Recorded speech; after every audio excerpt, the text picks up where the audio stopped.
اسلامی نیا سال شروع ہوگا۔ سن 1442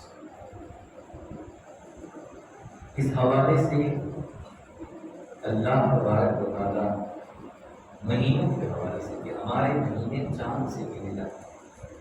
ہمارا کیلنڈر قمری ہے، چاند کے اعتبار سے ہم مہینہ شروع کرتے ہیں اور ختم کرتے ہیں۔ مہینے 12 ہیں اور اس کا ذکر اللہ تعالیٰ قرآن مقدس میں کیوں ارشاد فرماتا ہے، ان عدۃ الشہور عند اللہ 12 شہر، بے شک اللہ کے نزدیک گنتی کے 12 مہینے ہیں، اور وہ شروع محرم سے ہوتا ہے اور جنت کب پہ ختم ہوتا ہے۔ پھر اللہ تعالیٰ ارشاد فرماتا ہے مگر ان 12 میں بھی من اربعۃ الحرم، 4 مہینے ایسے ہیں جس کو میں نے فضیلت عطا حرمت عطا۔ وہ 4 مہینے فرمایا 3 متصل ہیں یعنی جوائنٹ ہیں، جلحج اور محرم، اور ایک الگ ہے وہ رجب المرجب۔ یہ 4 مہینے حرمت والے عظمت۔ میرے آقا علیہ السلام کو تسلیم کی پیارا امام، ویسے تو ہمیں ہر مہینے کا چاند دیکھنا چاہیے اور اپنی ہر تاریخ کو یاد رکھنا چاہیے، اور اس کو یاد رکھنے کا ایک آسان طریقہ یہ ہے کہ اگر آدمی 5 وقت نماز کا پابند ہے تو مسجد میں چاند کی تاریخ لگی رہتی ہے، اسے یاد رکھنے کی ضرورت نہیں ہے۔ جب وہ مسجد میں آئے گا اسے اپنی تاریخ نظر آتی ہے۔ جو مسجد سے دور رہتے ہیں وہ چاند بھی پوچھتے رہتے ہیں آج کون سا چاند ہے، تو اللہ کے گھر سے قریب رہیں گے تو ساری معلومات مل جائے گی۔ تو ہر چاند کو یاد رکھنا چاہیے، ہر مہینے کا چاند دیکھنے کی کوشش کرنی چاہیے۔ لیکن یہاں پر ایک بات میں عرض کر دوں پہلے کہ سال کے 5 مہینے ایسے ہیں جن کا چاند دیکھنا واجب ہے۔ وہ 5 مہینے میں آپ کو بتا دوں، سب سے پہلے شعبان المعظم، پھر رمضان شریف، شوال، ذوالقعدہ اور ذوالحج۔ یہ 5 مہینے ایسے ہیں جن کا چاند دیکھنا واجب ہے، دیکھنا ہی چاہیے۔ شعبان کا اس لیے کہ شعبان المعظم کے مہینے کی گنتی ختم کر کے ہمیں رمضان شریف کو شروع کرنا ہے۔ تو ہمیں چاند کی تاریخ پتا ہوگی تو دیکھنے کی کوشش کریں گے کہ آج 29 ماہ دیکھو، 30 ماہ دیکھو۔ پھر رمضان کا اس لیے کہ روزہ شروع کرنا ہے،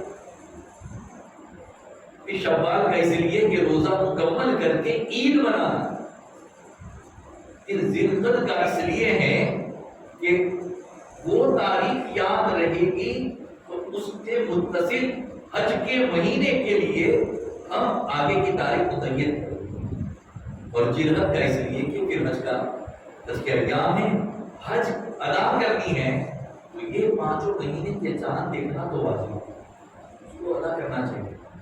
یہ نہیں کہ مولانا نے دیکھ لیا، کچھ نمازیوں نے دیکھ لیا تو ہماری ذمہ داری ختم ہو گئی، ہمیں بھی دیکھنا۔ میرے آقا صلی اللہ علیہ وسلم کے پیار، چونکہ ہمیں ہر مہینے کے چاند سے اپنی تاریخ یاد ہے۔ اور یہاں پر ایک بات عرض کر دوں، غوث پاک سرکار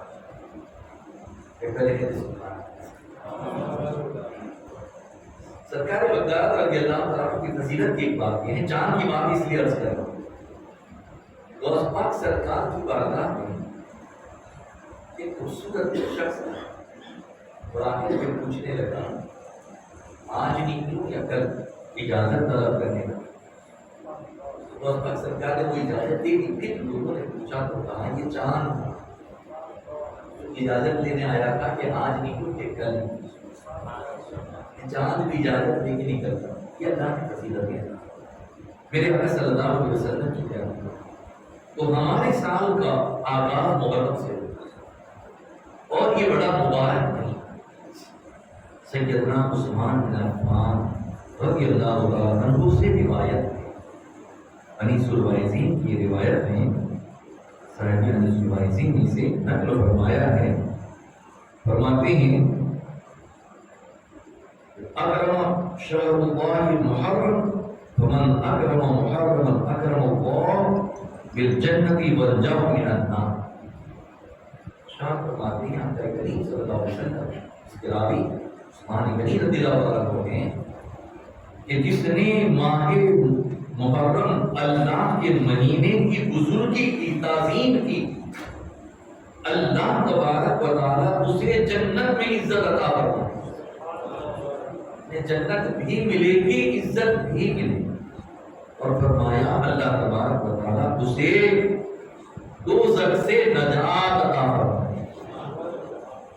جنت عزت سے ملے گی جہنم سے نجات. میرے آقا علیہ السلام کو تسلیم کو پیغام یہ ماہ محرم ہے. اور پھر اس ماہ کے حوالے سے بے شمار ایک تو یہ کہ اللہ کا مہینہ قرار دیا ہے اسے مبارکہ میں آپ نے سنا. اس لیے کہ اس ماہ مبارک میں بے شمار انبیاء علیہ السلام کے واقعات اس کی 10ویں تاریخ کو رونما ہوئی. اس لیے بھی اس کو اللہ کا مہینہ قرار دیا. اللہ تبارک و تعالیٰ نے اس مہینے اور یہ جو 10 دن کو فضیلت ہے نا پہلے وہ عاشورے کے دن کی برکت سے پورے 10 دن فضیلت پا رہے. اگر کل چاند ہو گیا تو کل ہی سے فضیلت شروع ہو جائے اور وہ 10 دن تک باقی ہے تو پورا مہینہ حرمت پا. زمانے جاہلیت میں بھی جو حرمت والے 4 مہینے جلد محرم اور رجب جب اسلام ابھی آقا کریم نے دعوت نہیں دی اعلان نبوت نہیں کیا ہے اس سے پہلے کی باتیں تب بھی مکہ کے لوگ قریش اور وہ لوگ جو جاہل تھے پھر بھی ان 4 مہینوں میں جنگ نہیں کرتے. کہتے تھے یہ حرمت والے مہینے اپنی تلواریں میان میں رکھتے جنگ نہیں کرتے. اور محرم کے بعد سفر ہے نا اس مہینے کا نام اسی لیے سفر پڑا کہ اب وہ اپنے سفر کے لیے نکل جاتے جس میں وہ لوگ جنگ بھی کرتے اور اپنا بدلہ لینا اور جو کرنا وہ کرتے. میرے آقا علیہ السلام کو تسلیم کے پیغام یہ اللہ کا مہینہ حرمت.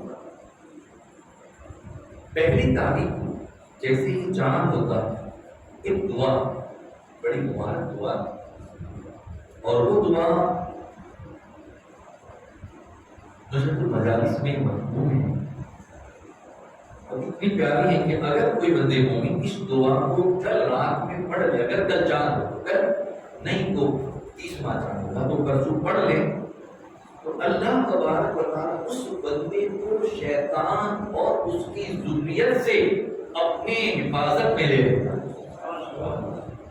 2 فرشتے مقرر ہوں گے جو سال بھر اسے شیطان سے اللہ کی پناہ میں رکھیں گے اور اس کی حفاظت کریں گے. تو یہ پہلی رات میں ہم یہ ضرور کریں چاند دیکھیں خود بھی پڑھیں اپنی اولاد کو بھی پڑھیں سب مل کر پڑھے کر شریف پڑھ لے پہلے اور پھر اس کے بعد یہ دعا پیارے آقا علیہ السلام کو تسلیم کے پیغام. پھر اس کے بعد اس کے روزے بڑے مبارک محرم شریف آقا کریم صلی اللہ علیہ وسلم کو فرض روزوں کے بعد یعنی محرم رمضان المبارک کے روزوں کے بعد جو زیادہ پسند تھے وہ محرم شریف کے روزے بہت عزیز تھے اس لیے ماہ محرم کے روزے رکھے اور اس کے روزوں کی جو برکتیں ہیں وہ بے شمار ہیں. اگر کسی بندے مومن نے ماہ محرم اور رجب شریف میں 4 مہینوں کا ذکر ہے جن کا ذکر محرم اور رجب یہ حرمت والے مہینوں میں جس کسی بندے مومن نے جمعرات جمعہ اور سنیچر یہ 3 دن کا روزہ رکھا محرم تو آنے والا ہے ہمارے پاس 2 مہینے چلے گئے ہیں لیکن اب وہ جو آئے گا اس میں تو ہمیں ملے گی.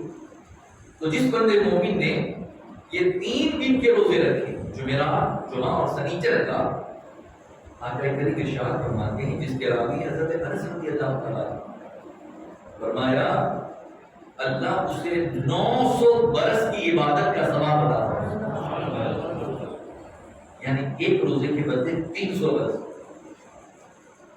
جو یہ حرمت والے مہینوں میں 3 روزے متصل رکھے، یہ نہیں بلکہ فرمایا گیا کہ جس کسی بندے مومن نے محرم کے کسی بھی دن کا روزہ رکھا تو اللہ اسے 1 مہینے کی عبادت کا ثواب عطا۔ اور عاشورے کا روزہ تو رکھنا ہی ہے، میں اس کی فضیلتیں عرض کرتا ہوں، مگر عام دنوں کی یہ بات معاشرہ رضی اللہ عنہ سے روایت ہے کہ آقا کریم صلی اللہ علیہ وسلم نے ارشاد فرمایا جس کسی بندے مومن نے پہلے دن سے لے کر عاشورے تک 10 روزے رکھے، 10 روزوں کو رکھ لیا، اللہ تبارک و تعالیٰ اسے فردوس اعلیٰ کا وارث بنا لے۔ یعنی جنت میں ایک فردوس ہے، اللہ اس کا اسے وارث بنا لے۔ جو پہلے 10 دن کے روزے رکھے، اور یہ رکھنی چاہیے، کوشش کرنی چاہیے، نفل ہے لیکن پھر بھی ہم کوشش کریں اور ادا کریں، اس سے دنیا و آخرت کے دونوں فائدے۔ روزہ رکھنے سے صحت بھی اچھی ہوتی ہے، بظاہر ہم بھوکے رہتے ہیں لیکن وہ بھوک نہیں ہے، آقا کریم کا فرمان عائشہ کہ روزہ رکھو اور صحت مند ہو جاؤ، حج کرو اور غنی ہو جاؤ، یہ حدیث شریف ہے۔ حج کرو مال خرچ ہوتا ہے لیکن آقا کا فرمان غنی ہو جاؤ، اور روزہ رکھو صحت مند ہو۔ بے شمار بیماریوں سے لوگ چل رہے ہوتے ہیں، پریشان ہوتے ہیں، اور اس کی بنیاد پر ایک بات یہ بھی عرض کروں، اگر ڈاکٹر کہہ دے پرہیزی کا تو پھر اسے برابر ادا کرتے ہیں، کرنی چاہیے، میں اس کا انکار نہیں کرتا، لیکن یہاں پر اللہ کے محبوب ارشاد فرما رہے ہیں کہ آپ اگر روزہ رکھو گے تو صحت مند ہو جاؤ، تو ہمیں رکھنی چاہیے۔ کچھ حضرات ایسے ہوتے ہیں کہ ہم تو صرف مزاج کو روزے رکھتے ہیں، صحیح بات ہے یار، آپ نہیں رکھیں گے گناہ نہیں ہے، لیکن رکھنے میں جو فائدہ ہے وہ کم بھی تو نہیں ہے، بہت بڑا ہے۔ میرے آقا علیہ السلام کو تسلیم کی پیار فرمائے۔ اب پھر اس کے بعد عاشورے کا روزہ، آقا کریم ارشاد فرماتے جس بندے مومن نے عاشورے کے دن کا روزہ رکھا، اللہ تبارک و تعالیٰ اس سے 1000 حج، 1000 عمرہ کا اور 1000 شہیدوں کا ثواب تھا۔ 10ویں محرم اور حضرت عبداللہ بن عباس رضی اللہ عنہ سے روایت ہے نے فرمایا کہ مجھے امید ہے جس نے 10ویں محرم کا روزہ رکھا، عاشورے کا روزہ رکھا، اللہ تبارک و تعالیٰ اس کے پچھلے سال کے گناہوں کو معاف فرما دے۔ عاشورے کا روزہ 1 سال کے گناہوں کا کفارہ بنتا ہے۔ پیارے آقا علیہ السلام کو تسلیم کی، یہی نہیں بلکہ اس میں اور بھی ثواب ہے۔ کتنا ثواب کہ پورب سے لے کر پشچم تک، یعنی پورب اور پشچم مغرب تک پورا جتنا علاقہ ہے ان میں اسماعیل علیہ السلام کی اولاد میں سے 1000 غلاموں کو آزاد کرنے کا ثواب بھی ملتا ہے، اور جنت میں 70,000 محلوں کا اسے مالک بنا دیا ہے۔ تیر اپنی بازار میں جو کہتے ہیں گجراتی، 70,000 محلوں کا مالک، یہ فضیلت والا ہوتا ہے۔ میرے آقا علیہ السلام کو تسلیم کی پیار ایمان، اور جو عاشورے کا روزہ رکھ لیتا ہے اللہ تبارک و تعالیٰ اس کے بدن پر جہنم کی آگ کو حرام کر دے گا، اور اللہ تعالیٰ 10,000 فرشتوں کا اسے ثواب عطا فرمائے گا۔ پیارے آقا علیہ السلام کو تسلیم کی پیار ایمان، ابو موسیٰ اشعری رضی اللہ عنہ سے روایت آقا کریم صلی اللہ علیہ وسلم کی بارگاہ میں بات پیش کی گئی، یا رسول اللہ صلی اللہ علیہ وسلم یہودی بھی اس دن روزہ رکھتے ہیں، سرکار صلی اللہ علیہ وسلم نے فرمایا وہ کیوں روزہ رکھتے ہیں کہ موسیٰ علیہ السلام کی نسبت سے اور فرعون سے نجات ملنے کی خوشی میں عید مناتے ہیں۔ سرکار نے فرمایا ان کے مقابلے موسیٰ علیہ السلام سے ہماری نسبت زیادہ ہے، ہم روزہ رکھیں گے اور پھر ایک نہیں رکھیں گے، 9 اور 10 دونوں کا روزہ رکھیں۔ وہ ایک رکھیں گے، ان کی مخالفت کریں گے، ان کی مشابہت نہیں کریں گے، ان کے جیسا عمل نہیں کریں گے، صرف ایک روزہ۔ آقا نے فرمایا اگر میری زندگی آئندہ سال باقی رہی، میں حیات رہا تو 9 اور 10 دونوں کا روزہ۔ اسی لیے ہمارے فقہا نے فرمایا اگر کسی نے 9 کا روزہ نہ رکھا تو 10 11 کا رکھے، یا 9 10 کا رکھیں، جو بھی پسند ہے، مگر ایک نہ رکھیں، 2 رکھیں، تاکہ یہودیوں کی مخالفت ہو، ان کی طرح کام ہو۔ عبادت میں بھی اندازہ لگائیں گے، عبادت میں بھی مشابہت نہ ہو۔ لیکن آج کل تو ہمارے گھروں میں، ہمارے معاشرے میں بہت سارے ایسے کام ہوتے ہیں جو غیروں کی مشابہت ہو، ہمیں بچنا چاہیے۔ ہمارا دین اتنا پیارا ہے، پھر ہم کیوں غیروں کی طرح عمل کریں؟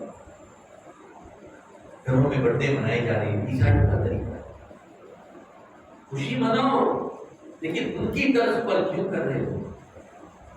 ان کی طرح کیک کاٹنا، ان کی طرح منہ پر کیک کا لگانا، اور نہ جانے کیا کیا۔ تو یہ تو ان کا طریقہ ہوا۔ سرکار یہاں عبادت میں بچا رہے کہ ان کی طرح نہ کرو، وہ بزرگ کام ہو گئے۔ غریب نواز سرکار کی بارگاہ میں جانا کس کو پسند نہیں؟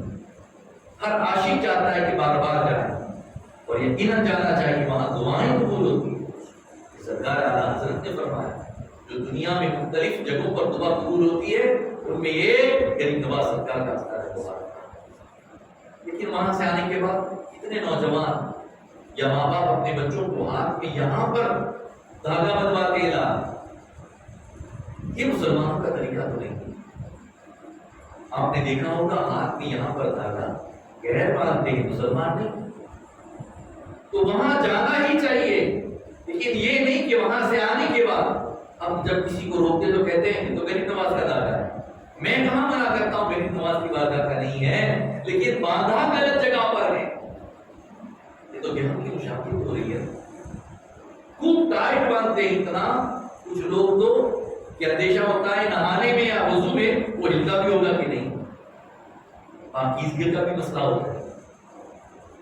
ان مشابہت سے بچنا، دھاگا تو باندھو گلے میں باندھو، لیکن یہاں گلائی پر تو نہ ہو، یہ مسلمانوں کا طریقہ ہے۔ ان باتوں سے بچنا چاہیے۔ میرے آقا صلی اللہ علیہ وسلم کی پیغام اور دیکھیں کہ عاشورے کے دن اور جو کام کرنا ہے وہ بے شمار ایسے کام ہیں جو ہمیں کرنا چاہیے، لیکن ان میں غریبوں کی امداد، عاشورے کے یتیموں کو شفقت سے اگر کسی یتیم کے سر پر ہاتھ بھی رکھ دیں گے، آقا فرماتے ہیں اس یتیم کے سر کے بالوں کے برابر اللہ تعالیٰ اسے نیکیاں، اس کے درجات بدلتے ہیں۔ اور پھر اس دن کے روزے کے حوالے سے حضرت المدارس میں یہ بات ہے کہ حضرت المقاتل سے روایت ہے کہ وہ ایک شخص چونٹیوں کو دانا ڈالا کرتا،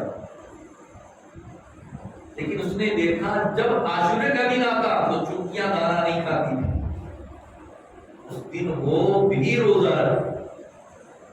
ایسے ہی پرندوں کا بھی ہے کہ اس دن پرندے بھی روزے رکھتے ہیں۔ اور پاک سرکار کی سے روایت میں ابو نصر نے اپنے والد غریب بن امیہ بن خلف اجمی سے روایت کی ہے کہ نبی پاک صلی اللہ علیہ وسلم میرے گھر تشریف لائے اور آقا کریم صلی اللہ علیہ وسلم نے دیکھا ایک چڑیا تھی جس پر حضور کی نظر پڑی، تو سرکار نے فرمایا یہ وہ چڑیا ہے جس نے سب سے پہلے عاشورے کا روزہ رکھا۔ پرندے بھی روزہ رکھتے ہیں، اندازہ لگائیں کتنا مبارک دن ہوگا۔ چیٹیاں بھی روزہ رکھے، پرندے بھی روزہ رکھے، جانور بھی روزہ رکھے۔ مولا کائنات سے روایت ہے علی رضی اللہ عنہ کو کہ اس دن ایک قوم کی توبہ قبول ہوئی، تو ہمیں چاہیے کہ ہم بھی اللہ کی بارگاہ میں اسی نیت سے توبہ کریں کہ مولا ہماری بھی توبہ کرو، اس کی توبہ قبول ہو۔ اور حضرت عبداللہ بن عباس رضی اللہ عنہ سے روایت ہے کہ جس نے ذی الحجہ شریف کے آخری دن روزہ رکھا اور محرم شریف کی پہلی تاریخ کو روزہ رکھا، آقا نے فرمایا وہ ایسا ہی ہے گویا جس نے پورے سال روزہ رکھا۔ میری آقا علیہ السلام کو تسلیم کیا۔ پھر اس کے بعد عاشورے کے دن عبادت کرنی چاہیے۔ عاشورے کے دن اللہ و رسول کو راضی کرنے کی کام کرے، وہ کام نہ کرنی چاہیے جو شریعت کے خلاف، ڈھول تاشا بجانا، کودنا، یا حسین یا حسین کہہ کر کے چلانا، یہ سنیوں کا شیروانی ہے۔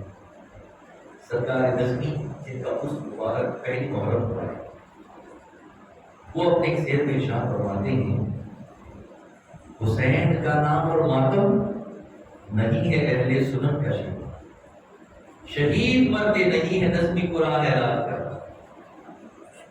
شہید ہمارا ایمان ہے کہ شہید زندہ ہے، پھر ماتم کیسے؟ حسین کے نام پر ماتم کیسے؟ یہ شیعوں کا طریقہ ہے، سنیوں کا نہیں ہے۔ اور الحمدللہ ہم سنی ہیں، ہم اہل بیت کے بھی غلام ہیں اور ہم صحابہ کے بھی ماننے والے ہیں، سب سے محبت کرنے والے ہیں، اور سب کا وہ مقام ہے جو مقام ان کا ہے، ان کے مطابق ان کی عزت کرنے والی اگر کوئی جماعت ہے وہ اہل سنت کی جماعت۔ باقی سب لوگوں نے کسی نہ کسی کی توہین کی ہے، اللہ نے واحد یہ جماعت ایسی رکھی تو ہمیشہ سب کی تعظیم کرتے ان کی شان کے مطابق۔ میرے آقا علیہ السلام کو مسلم کے بارے تو یہ عاشورے کا دن قریب ہے۔ آدم علیہ السلام کی توبہ اسی دن اللہ نے پیدا کی ان کی توبہ کی۔ ادریس علیہ السلام کو اللہ تعالیٰ نے بلند کیا۔ نوح علیہ السلام کی کشتی اسی دن جوتی پروت پر لے۔ میں آپ کو بتاؤں کشتی کے حوالے سے ایک بات کہ اللہ تعالیٰ نے جب انہیں حکم دیا کہ کشتی تیار کی، جب بڑی کشتی تیار ہوئی، کشتی سے مراد ہماری آپ کو تو چھوٹی نہیں، کم و بیش 1,24,000 تختے اس میں لگے اور ہر تختے پر ہر نبی کا نام لکھا گیا، آخری تختے پر خاتم النبیین کا نام لکھا۔ پھر اس کے بعد اس میں 4 تختے کم پڑ گئے، اب کیا کریں؟ وہ 4 تختے جب لائیں تو قدرتی طور پر اس پر 4 سرکار کے خلیفاؤں کے نام درج، ابو بکر، عمر، عثمان والی، یہ اللہ کی طرف سے 4 تختے کم تھے تو 4 خلیفہ کے نام اس میں۔ تو جو ایک کی بات کرتے ہیں نا ان کے لیے بھی یہ نصیحت ہے کہ پہلے ہی سے مقرر تھا کہ 4 خلیفہ ہوں گے اور 4 پر حق ہیں، 4 کو ماننا اور وہ جو ترتیب ہے اسی کے مطابق ماننا۔ میرے آقا علیہ السلام کو تصدیق ہو جائے۔ تو اس طرح سے یہ کشتی تیار ہوئی پیارے آقا صلی اللہ علیہ وسلم کے پیار فرمان، اور وہ 10ویں محرم ہی کو پار ہوئی۔ قیامت بھی اسی دن آئے گی، جمعہ کا دن ہوگا 10ویں محرم، اور آقا کریم صلی اللہ علیہ وسلم کے چہیتے نوازے سیدہ فاطمہ کے رہتے جگر مولا کائنات کے بلائے امام حسین رضی اللہ تعالیٰ عنہ کی شہادت بھی اسی دن۔ یہ انبیاء علیہ السلام سے جڑ کر بے شمار باتیں دوبارہ سنتے، تو ہمیں یہ درس ملتا ہے کہ یہ دن بڑا، اس دن یہ سارے واقعات رونما ہوئے، تو ہمیں اس دن کی تعظیم و توقیر کرنا، نفل نمازیں پڑھنی چاہیے۔ اور ایک بات، نماز کی بات آئی تو اس کا جو محرم شریف کی پہلی شب میں 4 رکعت نفل نماز پڑھے اور 4 رکعت میں 3 مرتبہ قرآن شریف پڑھے، نماز عشاء کے بعد فوراً بھی آپ پڑھ سکتے ہیں۔ جب آپ یہ پڑھیں گے تو فرمایا اللہ تبارک و تعالیٰ اسے ہر رکعت کے بدلے 40,000 نیکیاں عطا فرمائے ہر رکعت کے بعد، یعنی 1,20,000 نیکی ہو جائے جو پہلی محرم کی شبی کی نماز کو ادا کریں۔ ضرور کوشش حفصہ رضی اللہ عنہ سے روایت ہے کہ بات کو فرماتی ہیں کہ آقا کریم صلی اللہ علیہ وسلم 4 چیزوں کو کبھی ترک نہیں کرتے۔ میں نے ہمیشہ دیکھا حضور نے برابر اس پر عمل کیا۔ پہلا عشرے ذوالحجہ، یعنی پہلے چاند سے لے کر 9 ذوالحجہ تک کے روزے آقا کریم نے برابر ہمیشہ کبھی ترک نہیں۔ عاشورے کا روزہ آقا کریم نے کبھی ترک نہیں۔